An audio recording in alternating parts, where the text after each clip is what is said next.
तो part 3 Cody Rhodes के sketch बनाने में हमारा फोकस मेनली जो ब्लैक एंड रेड कलर वाला टैटू उन्होंने बना रखा है वो वाला, उसके अंदर स्टार्स है, उस पर फोकस रहेगा। दैन स्किन टेक्सचर वाला बात करने वाला है। दैन फाइनली जो नेक पे थोड़ा बहुत शेडोज़ बन रही है वो, और लिप वाला पार्ट। सो स्टार्ट करेंगे स्किन टेक्सचर से।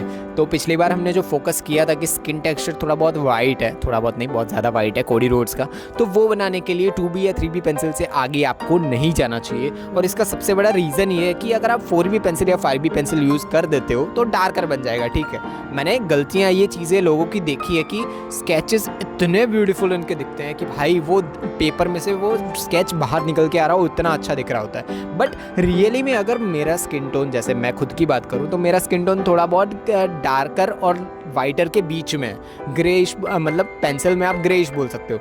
बट अगर मैं ग्रेइश के बदले बहुत ज़्यादा डार्क कर देता हूँ तो मतलब क्या हुआ, मैं रियलिस्टिक लग रहा है, मेरा स्केच सब कुछ बहुत ब्यूटीफुल लग रहा है, बट वो थोड़ा बहुत डार्क है, तो मतलब क्या हुआ रियलिस्टिक का। रियलिस्टिक का तो मतलब ही ये है कि जो हमें दिख रहा है वैसा का वैसा स्केच बने। तो इसी वजह से 2B या 3B पेंसिल से ज़्यादा मत जाओ। अगर स्किन टोन आपको वाइट दिख रहा है, जैसे कि हम देख ही सकते हैं स्किन टोन कोडी रोड्स का डार्कर है, अरे वाइटर है, ठीक है। तो अब हम स्टार्ट करेंगे बेस लेयर एच पेंसिल से। एच पेंसिल से पूरा शेड कर दो। और मैं हमेशा ये चीज़ बताना चाहूँगा कि सबसे बेसिक थिंग है कि आपको शेडिंग तो हमेशा आनी ही चाहिए। शेडिंग सबसे बेसिक थिंग है। अगर आप स्टार्टिंग किसी भी चीज़ की कर रहे हो, कि अगर आपको कुछ भी कैसे भी पेंसिल से कोई चीज़ बनानी हो तो शेडिंग पे फोकस करो हमेशा, क्योंकि शेडिंग बेसिक थिंग है और वो सीखनी चाहिए। अगर आपको नहीं पता शेडिंग कैसे करते हैं, कमेंट में लिख दो, मैं आपके लिए ट्यूटोरियल लेके आऊँगा। बहुत जल्द आने वाला है ट्यूटोरियल, बहुत लोगों ने मुझे बताया भी था। और अगर आपको टूल्स जितने भी मैं यूज़ कर रहा हूँ बाय करना है तो लिंक डिस्क्रिप्शन में मिल जाएगी। और आज शाम को जैसे ही ये वीडियो लाइव जाएगा वैसे ही मेरे सेकंड चैनल श्वेत स्केचेस 2.0 उस पर पूरा का पूरा ये स्केच रियल टाइम में अपलोड हो जाएगा। आप जाके चेकआउट कर सकते हो कैसे मैं पूरा स्केच बनाता हूँ 9-10 घंटे में, एक एक चीज़ें कैसे छोटी छोटी फोकस करके बनाता हूँ। तो अब हम फोकस करेंगे टैटू वाले पार्ट पे। टैटू वाला पार्ट बनाने के लिए मैं चारकोल पेंसिल यूज़ कर रहा हूँ, और जो रेड कलर का पार्ट होगा, जो खोपड़ी वाला है, खोपड़ी मतलब स्कल है, वो बनाने के लिए यूज़ करूँगा स्केच पेन। और आप वाइट पेंसिल मतलब पेंसिल से भी बना सकते हो, कोई हार्ड एंड फास्ट रूल नहीं है कि आप कुछ और यूज़ करो या फिर पेंसिल से ही करो, रेड पेंसिल या ऐसे कुछ भी, आप कुछ भी बना सकते हो। बट मेनली फोकस करो कि चारकोल पेंसिल को जितना हो सके उतना शार्प कर लो। और अगर आपको जो पता नहीं है कैसे शार्प करते हैं आर्टिस्टिक वे में, लिंक आई बटन में ऊपर मिल जाएगी कि कैसे पेंसिल को शार्प करते हैं। तो शार्प कर लो चारकोल पेंसिल को, दैन पहले आउटलाइंस बना दो। मैं रिकमेंड करूँगा कि एक बॉक्स देखो, मतलब टैटू जहाँ पे बस दिख रहा है आपको, वहाँ पे एक बॉक्स में कितनी डिटेल्स है, पहले वो डिटेल्स को कंप्लीट करो, या फिर आउटलाइंस पहले बना दो, पूरे टैटू की आउटलाइन पहले बना दो। और चीज़ क्या होती है कि स्किन टेक्सचर और ये सब चीज़ें होती हैं ना, उनकी कभी आउटलाइंस नहीं होती है, वो यूनिफॉर्म मतलब स्ट्रेट हर जगह एक जैसे ही होते हैं। शेडोज़ बन सकती है कुछ जगहों पे, कुछ जगह पर वो कंप्लीट नहीं होते एक जगह पे, जैसे कहीं पे स्किन स्टार्ट होकर कहीं पे एंड होती है, ऐसा नहीं होता है, कहीं पे आउटलाइंस नहीं दिखती है वो चीज़ की। तो बट जब हम टैटूज़ बनाते हैं, जब हम क्लोथ्स बनाते हैं, ऑर्नामेंट्स बनाते हैं, तो उनकी आउटलाइंस होती है। तो वैसे ही टैटू की आउटलाइंस आप बना दो पहले चारकोल पेंसिल से। दैन उसके बीच में जो स्टार्स हैं, आप ध्यान रखो वो स्टार्स स्किन कलर ही है, वो वाइट कलर नहीं है। वहाँ पे वाइट कलर के स्टार्स नहीं बना रखे हैं। मैंने जूम आउट किया, कुछ कलर ऐसे थे जो वाइट दिख रहे थे मुझे, बट कुछ पार्ट ऐसे भी थे जो मुझे स्किन कलर के दिख रहे थे। तो उसी वजह जो स्किन कलर के दिख रहे थे उसमें थोड़ा बहुत ग्रेइश मैंने लुक छोड़ दिया है। और कुछ पार्ट्स ऐसे थे जहाँ पे वाइटर दिख रहा है, वो उसको भी मैंने थोड़ा बहुत ग्रेइश लुक दे ही दिया है। दैन जो रेड कलर का पार्ट है उसको बनाने के, खोपड़ी वाला पार्ट है, उसमें भी सेम टेक्निक यूज़ होगी जो मैंने आउटलाइन से टैटू बनाया। तो अब हमारा फोकस रहेगा लिप बनाने में। चीज़ क्या है कि जो आर्टिफिशियल लाइट पड़ रही है वो ऊपर से है, तो नीचे वाला अगर आप लिप देखो तो वहाँ पे भी एक और लाइट आ रही है, वो नीचे से और साइड में से बहुत सारी लाइट से, अलग अलग लाइट सोर्स आप देख सकते हो कि फेस के ऊपर भी पड़ रहा है और नीचे से भी थोड़ा बहुत आ रहा है। तो वो अपर लिप है जो कोडी रोड्स के, वो थोड़ा बहुत डार्कर लुक दे रहे हैं, क्योंकि लिप के ऊपर लाइट पड़ रही है, उसी की वजह से जो अपर पार्ट वाला लिप है वो डार्कर दिख रहा है और नीचे वाला लिप है वो लाइटर दिख रहा है। तो सेम टेक्निक एच पेंसिल से आप पहले बेस लेयर बना दो, आउटलाइन बना दो, बॉक्स में देखो कितने डिटेल्स दिख रही है, आउटलाइंस बना दो।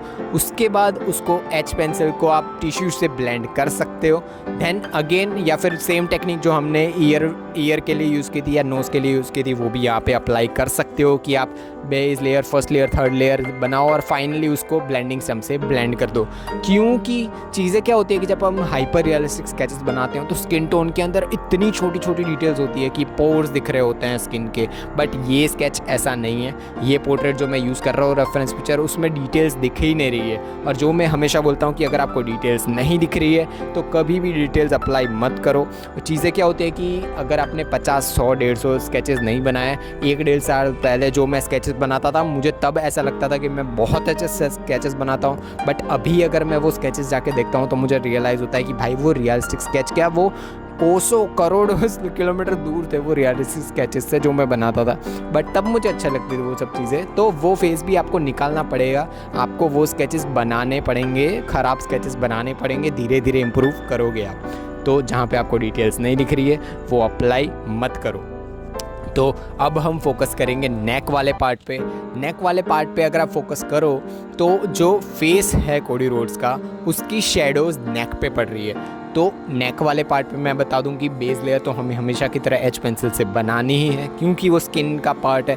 देन हम यूज़ करेंगे 3B पेंसिल थोड़े बहुत डार्कर पार्ट्स के लिए, then again 4B pencil. And then ये चीज़ में सबसे ज़्यादा फोकस हमें ये करना है कि जो चिन्ह है, जो उनका मतलब जहाँ पे दाढ़ी बोल सकते हैं हम, वहाँ पे थोड़ा बहुत डार्कर पार्ट दिख रहा है, ठीक है। उसके दाढ़ी के नीचे बोल रहा हूँ, मतलब जो गर्दन और दाढ़ी के बीच वाला पार्ट होता है ना, वहाँ पे आपको थोड़ा बहुत डार्कर लुक दिख रहा है। तो सिर्फ उसी पार्ट पे आप यूज़ करो 4B पेंसिल। आप 4B से ज़्यादा मत जाओ क्योंकि वो पूरा पार्ट ही, अगर आप 5B या 6B पेंसिल यूज़ कर दोगे तो वो डार्कर लुक आपको देने लगेगा और इतनी ज़्यादा शेडोज़ भी नहीं बन रही है उनके फेस पे कि वो एकदम डार्कर लुक मिले। हाँ, अगर पूरा रूम ब्लैकिश होता, ब्लैक मतलब बैकग्राउंड ब्लैक और सारी ब्लैक चीज़ें आ रही होती, तो ऐसा होता कि जो फ़ोटोशूट मतलब लाइट पड़ रही होती वो ब्लैक कलर का शेडोज़ बना के देती। बट नहीं हो रहा है, यहाँ पे थोड़ी बहुत यूनिफॉर्म लाइट्स हैं तो उसी वजह से आप जो शेडोज़ बन रही है उसको 4B तक ही रखो।